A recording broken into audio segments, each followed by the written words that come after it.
Friends, இன்றைக்கி நம்ம Nisha cooking சேனலில் அவள் வச்சு ஒரு இன்ஸ்டண்ட்டான வடை, ஒரு டீ போடுற நேரத்துக்குள்ளே நீங்கள் செய்யக்கூடிய அந்த வடை வந்து ரொம்ப டேஸ்ட்டாகவும் நல்லா கிறிஸ்பியாகவும் நீ மெதுவுடையே தோத்துடும். அந்த அளவுக்கு அவ்வளோ டேஸ்ட்டாக இருக்கும் இந்த வடை. சாப்பிட சாப்பிட நீங்கள் சாப்பிட்டுட்டே இருப்பீங்க. ஸோ ஒரு தடவை நீங்கள் செஞ்சிட்டிங்கன்னா அடிக்கடி செய்வீங்க இந்த வடை, ஏன்னா அந்த அளவுக்கு டேஸ்ட்டாக இருக்கும். அதே போல் ஈஸியாக செய்யக்கூடியது, வேலை அதிகம் கிடையாது, பொருட்கள் அதிகம் கிடையாது. நம்ம மெதுவடை செய்கிற மெத்தட் தான்.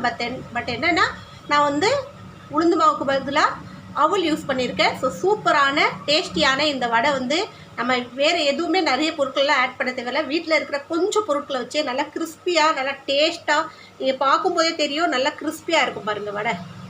நல்லா உள்ள வரைக்கும் நல்லா சாஃப்டாகவும் மேலே நல்லா கிறிஸ்பியாகவும் இருக்கும். இதை நான் பொட்டுக்கடலை சட்னியோடு சேவ் பண்ணியிருக்கேன். ஸோ இது அப்படியே கூட சாப்பிட்லாம் நீங்கள், சைட் டிஷ் எதுவும் இல்லாமல். நல்லா டேஸ்டியான இந்த வடை நீங்களும் ட்ரை பண்ணி பாருங்கள். எங்கள் சேனல் லைக் பண்ணுங்கள், ஷேர் பண்ணுங்கள், சப்ஸ்கிரைப் பண்ணுங்கள், பெல் பட்டன் ஆன் பண்ணுங்கள், கமெண்ட் பண்ணுங்கள். வடை செய்கிறதுக்கு தேவையான அளவுக்கு அவல் எடுத்துக்கோங்க. அவலை வந்து 2-3 தடவை நல்லா அலசி எடுத்துகிட்டு வந்துடலாம். அலசிட்டு வந்து அவலில் முழுகிற அளவுக்கு சுடு தண்ணியை ஊற்றி 2 நிமிஷம் ஊற விட்டுடலாம். அவல் தண்ணியை நல்லா அப்சர்வ் பண்ணிக்கிச்சு. ஒருவேளை உங்களுக்கு தண்ணி கொஞ்சம் அதிகமாக போயிடுச்சுன்னா கொஞ்சோண்டு கோதுமை மாவை ஆட் பண்ணிக்கலாம். நம்ம ஃபஸ்ட்டு இதை பிசைஞ்சு பார்ப்போம் தண்ணி ஓகேவான்னு.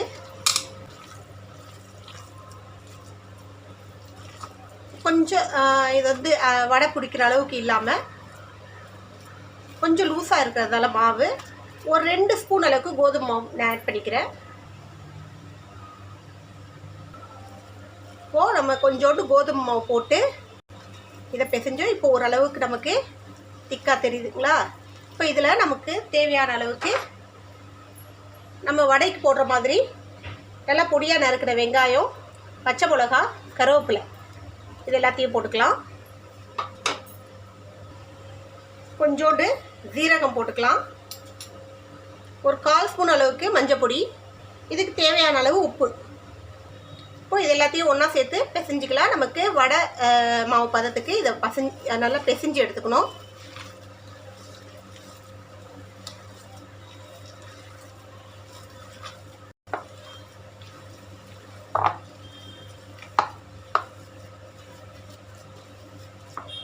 அவ்வளோதான். இதை நமக்கு வடை தட்டி போடுற அளவுக்கு நல்லா சூப்பராக வந்துச்சு பாருங்கள். ஸோ இப்போ நம்ம வடை சுட ஆரம்பிக்கலாம். எண்ணெய் சட்டியில் எண்ணெய் ஊற்றிடுங்க. எண்ணெய் நல்லா காஞ்சதும் இந்த மாதிரி வடையை பிடிச்சி மெது வடை போடுவோம் இல்லைங்களா, நடுவில் ஹோல்ஸ் போட்டு அந்த மாதிரி போட்டுக்குங்க.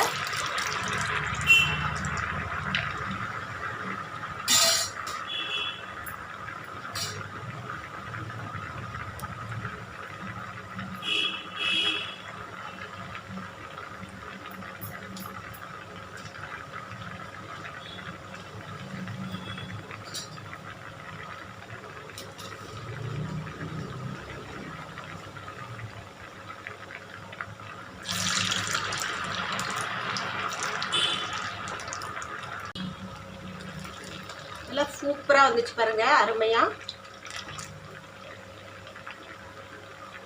டக்குன்னு ஈவினிங் டைமில் நம்ம டீ போடுற கேப்பில் இந்த வடை செஞ்சிடலாம்.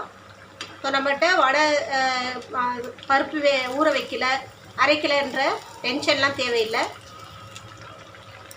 நம்ம நினைக்கும் போது ஒரு ஸ்நாக்ஸ் சாப்பிட்ணுன்னா, ஒரு வடை சுட சுட ஈவினிங் டைமில் சூடாக ஏதாவது சாப்பிட்ணுன்னா டக்குன்னு இது செஞ்சிடலாம். ஸோ வேலையும் அதிகம் கிடையாது. வெளியில் போய் வாங்குகிற பொருள் எதுவும் கிடையாது, ரேரான பொருள் எதுவும் கிடையாது. வெங்காயம், பச்சை மிளகா, கருவேப்பிலை எல்லார் வீட்லேயும் இருக்கிறது தான்.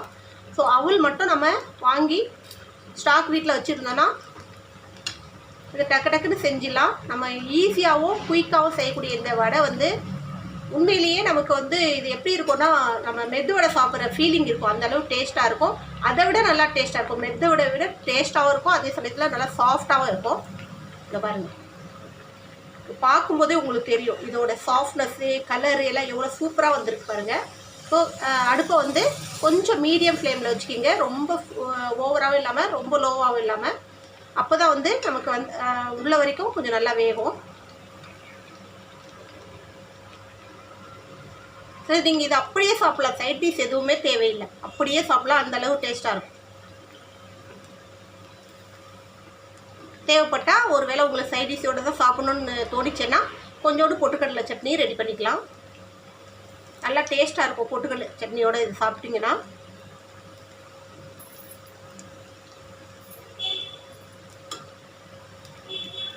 அவ்வளோதான், டக்குன்னு இன்ஸ்டண்ட்டாக ஒரு வடை நம்ம ரெடி பண்ணிட்டு பாருங்கள்.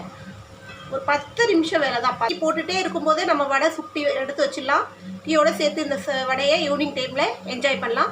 ஸோ நீங்களும் ட்ரை பண்ணி பாருங்கள். நல்லா அருமையான சூப்பரான இந்த வடை வந்து எல்லாருக்கும் பிடிக்கும். குழந்தைங்க கூட வடை விரும்பாத குழந்தைங்க கூட சாப்பிடுவாங்க, அந்தளவுக்கு டேஸ்ட்டாக இருக்கும்.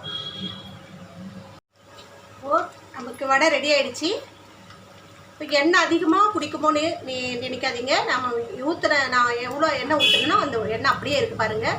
நான் மொத்த வடையும் ஃப்ரை பண்ணி எடுத்துட்டேன், ஆனாலும் நான் ஊற்றின எண்ணெய் அப்படியே இருக்குது. எண்ணெயும் அதிகமாக இது இழுத்துக்காது.